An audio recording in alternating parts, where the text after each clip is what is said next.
పిల్లలు కావాలని మీ కలను నెరవేర్చుకోండి. సంప్రదించండి హెగ్డే ఫెర్టిలిటీ, హైదరాబాద్, తెలంగాణ.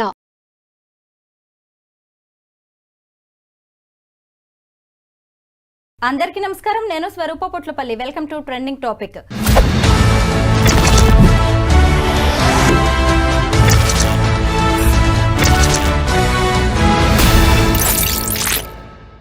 ప్రియుడి మోజులో ముగ్గురు పిల్లల్ని కడతేర్చిన రజిత ఎపిసోడ్ను ఎవ్వరూ ఇప్పట్లో మర్చిపోయేలా లేరు.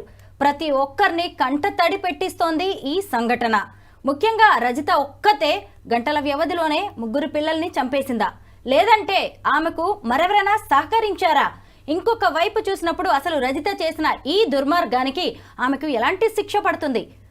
పిల్లల్ని వదిలేసి వస్తే నేను నిన్ను పెళ్లి చేసుకుంటాను అని ఆమెను ఇలా 3 హత్యలకు పురిగొల్పిన శివ అనే ఆమె క్లాస్మేట్కి ఎలాంటి శిక్ష పడబోతోంది? ప్రస్తుతం నాతో పాటు సీనియర్ అడ్వకేట్ సుభాష్ని గారు ఉన్నారు. ఆవిడతో మాట్లాడదాం. మేడం నమస్తే. నమస్తే అండి. మీరు చూసారు కదా, అసలు ఎవ్వరు కూడా ఊహించలేని సంఘటన ఇది. ఒక స్కూల్లో టీచర్గా పనిచేస్తుంది రజిత. కుటుంబం కూడా చక్కగా ఉంది. ఎంత మంచి కుటుంబమో, ఇలా ముగ్గురు పిల్లల్ని చంపేయడం మీద మీ అభిప్రాయం ఏంటి?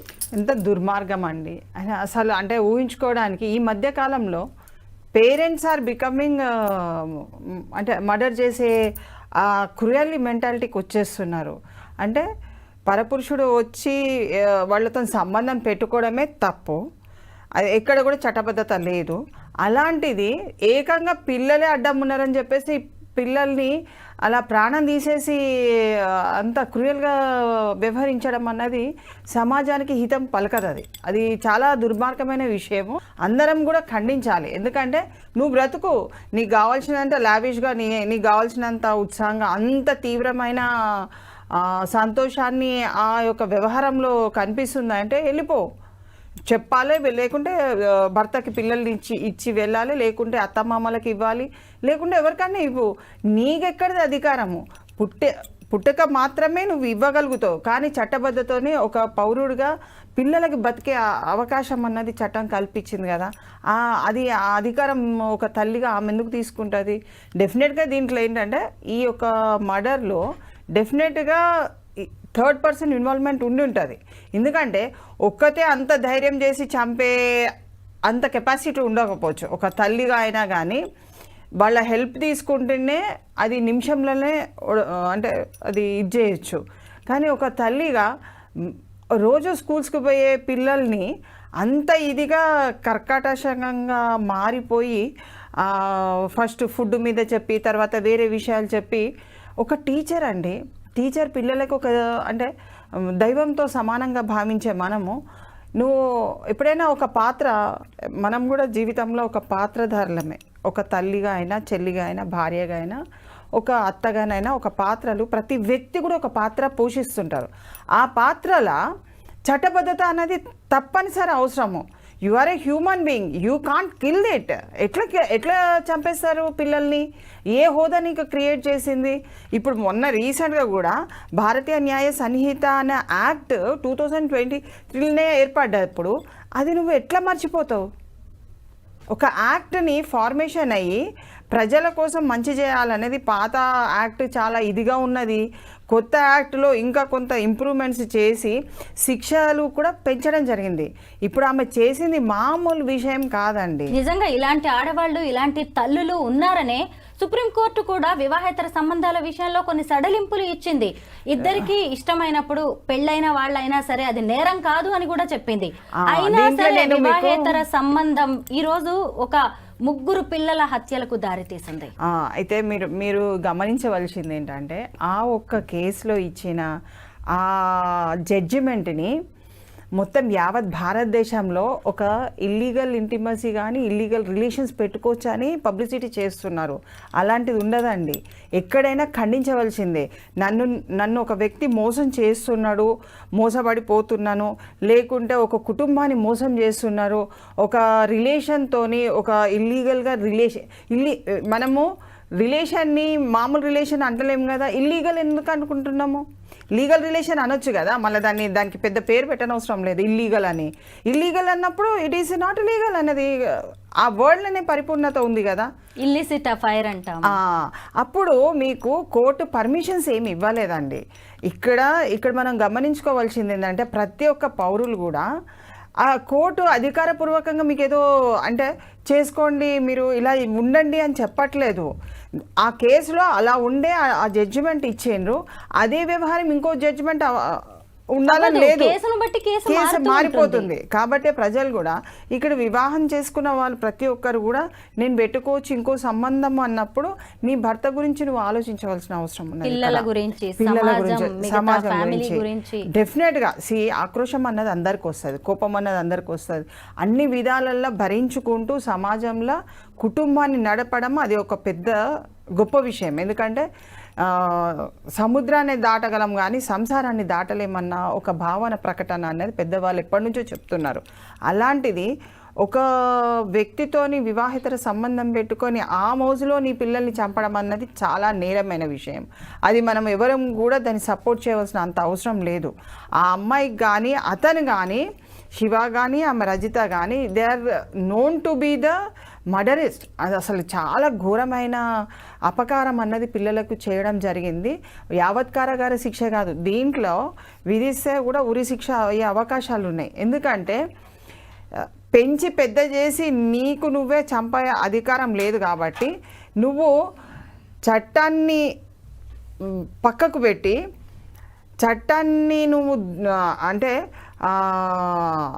చట్ట ప్రకారం నువ్వు బ్రతకకుండా పిల్లల్ని చంపడం అంటే రియల్లీ ఇట్ ఈస్ అసలు మనం ఆలోచన కూడా మనకు తట్టదండి. అంత ఇదిగా వాళ్ళు చంపినప్పుడు వదిలిపెట్టవలసినంత అవసరం లేదు. అండ్ ఆల్మోస్ట్ ఇన్వెస్టిగేషన్లో కూడా వాళ్ళు చంపినట్టుగా ప్రూవ్ అవుతుంది. రేపు ఫ్యూచర్లో కూడా వాళ్ళకి బెయిల్ వస్తుంది, ఏదో వచ్చేసి ఏదో బయటికి వెళ్ళిపోతారు అన్నది లేదు. అండర్ ట్రయల్ కూడా ఇవి చేసుకోవచ్చు అలాంటివి. కానీ తల్లిదండ్రులు ఎవరైతే తండ్రి అనే వ్యక్తి ఎవరైతే ఉన్నారో హూ ఇస్ అ కంప్లైనెంట్, ఈ కేసుని అంటే స్టేజ్ వైజ్గా దాన్ని పర్సూ చేయవలసిన అవసరం ఉన్నది. స్టేజ్ వైజ్గా దాన్ని అట్లనే వదిలిపెట్టకుండా కేవలం స్టేట్మెంట్స్ ఆన్ ద మీడియా అనే ఇంపార్టెంట్ అని, కానీ కోర్టులో జరిగే విషయాన్ని పరిజ్ఞానం తీసుకుంటూ ఎప్పటికప్పుడు ప్రాసిక్యూషన్తో కలిసిపోయి వాళ్ళు ఆధారాలు అవన్నీ ఇచ్చినట్టయితే డెఫినెట్గా వాళ్ళకు ఉరిశిక్ష పడే అవకాశం ఉంది. దాంట్లో వదిలిపెట్టేది ఏం లేదండి. దీంట్లో లాయర్ గారు ఒక హత్య చేస్తేనే ఉరిశిక్ష వంటి కఠిన శిక్షలను అమలు చేస్తారు. అలాంటిది ఇక్కడ ముక్కుపచ్చలారిన పిల్లలు 3 హత్యలండి. మరి శిక్ష ఎలా ఉండొచ్చు? శిక్ష ఒక్కటే ఉంటుందండి. ఏదైనా కానీ చనిపోయిన వ్యక్తులు మర్డర్ చేయబడ్డారు అంటే ఒక్కొక్కరు ఒక్కొక్క స్థాయిలలో చేయబడితే అది అంటే సపరేట్గా చూడవలసి వస్తుంది. కానీ ఒకటేసారి చనిపోయిన కాదు కాబట్టి పిల్లలు కంపల్సరీ శిక్ష అనేది ఒకటే ఉంటుంది. ఎవరిని చేసినా కానీ శిక్ష అనేది కాలం ఎక్కువ. ఇప్పుడు ఉరిశిక్ష వేసింది అనుకోండి, ఈ మరో ఉరిశిక్ష ఉండదు కదా. ఉరిశిక్షనే. ఇంకా మనిషి చనిపోయే స్థితికి వచ్చినప్పుడు ఇంకోళ్ళు కూడా ఉన్నారు కాబట్టి నేను ఇంకోసారి ఇస్తానన్నది ఏమి ఉండదు కదా. So there is a difference. ఆ డిఫరెన్స్లో వాళ్ళు ఇన్వెస్టిగేషన్లో ఏ విధంగా చూపిస్తారో ఆ విధమైన శిక్ష అన్నది గ్రీవియన్స్ అఫెన్స్ కాబట్టి అది వదిలిపెట్టే అసలు లేనే లేదు దాంట్లో. కాబట్టి డెఫినెట్గా they will have the punishment. And ప్రజలలో కూడా కుటుంబ విలువలు అన్నది చాలా మటుకు పెట్టుకోవాల్సిన అవసరం ఉన్నది. ఇలాంటి వ్యక్తులు ఒక కుటుంబాన్ని నాశనం చేయడానికి వాళ్ళు ఎంట్రీ అవుతారు. కానీ మహిళలు ఎవరైతే భార్య స్థానంలో ఉన్నారో తొందరగా వాళ్ళ మీద ఒక అంటే ఆశలు కానీ అవన్నీ చూసి ఆంక్షలు విధించుకుంటూ కుటుంబాన్ని నడపవలసిన పరిస్థితి ఉన్నది. ఎందుకంటే వాళ్ళు ఇప్పుడు శివ అనే వ్యక్తి ఎన్నో విషయాలు చెప్తాడు, ఎన్నో అందాలకు ఎక్కిస్తాడు. అవన్నీ ఈమెకు తగదు. ఈమె జీవితం ఇప్పుడు ఆమె ఏమనుకున్నది, వాళ్ళని చంపేస్తే నేను మంచిగా పోయి అంత పెళ్లి చేసుకుందాం అనుకున్నది. కానీ ఎలా కుదురుతుంది? ఇప్పుడు ఆమె చంపేసిన ఒప్పుకున్నా she will have the punishment. నువ్వు జైల్లో ఉన్న వ్యక్తి ఆయనని ఎట్లా పెళ్లి చేసుకొని ఆయనతో సంబరంగా ఉంటావు? చాలా తప్పది. ఇంకోటి క్రైమ్ లెవెల్లో ఎప్పుడు కూడా దుర్బుద్ధితో చేసిన crime it is not excusable. చాలా మటుకు దుర్బుద్ధి ఇంటెన్షన్ ఉన్నది. ఆ దుర్బుద్ధి మొదటి నుంచి ఉన్నది కాబట్టి వాళ్ళు చేసింది నేరం అన్నది ప్రజలు కానీ కోర్టు కానీ డెఫినెట్గా ఇట్ విల్ యాక్సెప్ట్ ఇట్. దాంట్లో ఆధారాలు అన్నీ కూడా ప్రజలు కూడా అక్కడ ఉన్న వ్యక్తులు కూడా ఆధారాలతో విట్నెస్ ఇవ్వడానికి సుముఖత తెలిపి భయపడకుండా విట్నెస్ ఇవ్వగలిగితే డెఫినెట్గా దాంట్లో పనిష్మెంట్ అనేది వస్తుందండి. లాయర్ గారు, ఈమె ఎంత డ్రామా చేసినా రెండో రోజుకి మూడో రోజుకి పోలీసులు గుర్తించారు. ఎందుకంటే నేరస్తుల్ని ఈజీగా పసిగట్టగలరు పోలీసులు. Yes, yes. అయితే మొత్తానికి నేనే చంపాను, నా భర్త బయటకు వెళ్ళిన తర్వాత పిల్లల ముఖం మీద టవల్ వేసి ఊపిరాడకుండా చేసి ముగ్గురు పిల్లల్ని చంపాను నేను ఒక్కదాన్నే అని చెప్పి ఆమె పోలీసుల విచారణలో చెప్పినట్టుగా తెలుస్తోంది. అయితే ఈ శివ అనే వ్యక్తి 10th క్లాస్మేట్. ఆమెకి ఆ ముగ్గురు పిల్లల్ని వదిలేసి వస్తే నేను మళ్ళీ నిన్ను పెళ్లి చేసుకుంటా, ఇంకొక జీవితం ఇస్తా అని చెప్పాడు. అంటే తెలియకుండానే ఆమెను 3 హత్యలకి పురిగొల్పాడు. అతన్ని కూడా ఇప్పుడు పోలీసులు అరెస్ట్ చేశారు. అతనికి ఎలాంటి శిక్ష పడే అవకాశం ఉంది? ఆయనే క్రిమినల్ ఇంటిమిడేషన్ అంటే నేరాన్ని ప్రోత్సహించే వ్యక్తి కింద అతను ఉన్నాడు. అంటే వాళ్ళిద్దరు సంభాషణలో ఒక కుటుంబంలో ఉన్న పిల్లల్ని చంపాలి అన్న చంపడానికి పురికొల్పిన ఆ విధమైన సెక్షన్స్ అతను డెఫినెట్గా ఉంటుంది. ఇంకోటి ఆ ముక్కతే చంపలేదండి. అక్కడ ఆ ముగ్గురిని కూడా ఇది హెల్ప్ చేసినట్టుగానే భావించాలి. ఇతను హెల్ప్ చేసినా ఇంకోళ్ళు వచ్చి చేసినరా, లేకుంటే ఇతనే డైరెక్ట్ వచ్చి చేసేది ఉంటే అక్కడ వాళ్ళు అనుమాన పడతాడేమో అని చెప్పేసి వేరే వాళ్ళని దీంట్లో ఇన్వాల్వ్మెంట్ చేసినరా, ఆ కోణంలో కూడా ఇన్వెస్టిగేషన్ అనేది నడుస్తుంది. ఇప్పుడు 4 దిక్కులలో ఏమున్నది అన్న విషయాన్ని పరిజ్ఞానం చేసుకొనే ఛార్జ్షీట్ అన్నది సబ్మిషన్ చేస్తారు. కాబట్టి ఒక్కతే ఒక బాబు బతికుండగానే ఇంకో బాబు బతికుండగానే మేల్కొని ఉండగానే ఈ అమ్మాయి ఒక్కతే కూర్చొని చంపలేదు కదా. డెఫినెట్గా వాళ్ళిద్దరు చూసుంటారు, లేకుంటే ఒక వ్యక్తిని సపరేట్గా చేసి అక్కడ పండుకోబెట్టి ఉంటారు. ఏదో ఒక విధంగా ఉంటుంది. సో వాళ్ళని అంటే క్షమించవలసిన అంత అవసరం లేదు.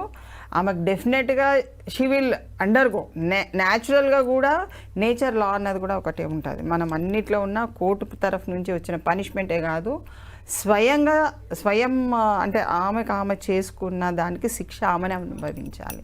ప్లస్ ఎందుకంటే ఒక వ్యక్తి నిన్ను అంత ఇదిగా నీ పిల్లల్ని నీకు చంపుకోవడానికి అతను నీకు ప్రోత్సాహం ఇస్తున్నంటే కొంచెం తెలివే ఉపయోగించుకొని తెలివి తక్కువతనాన్ని ప్రదర్శించడం కంటే అయ్యో నా పిల్లలు కదా నేను ఎందుకు చంపాలి, నువ్వు లేకున్నా పర్వాలేదు నేను నా పిల్లలతో బ్రతుకుతా అని ఆ మహిళ ముందుకు వచ్చేది ఉంటే సమాజం అప్రిషియేట్ చేయగలుగుతుంది.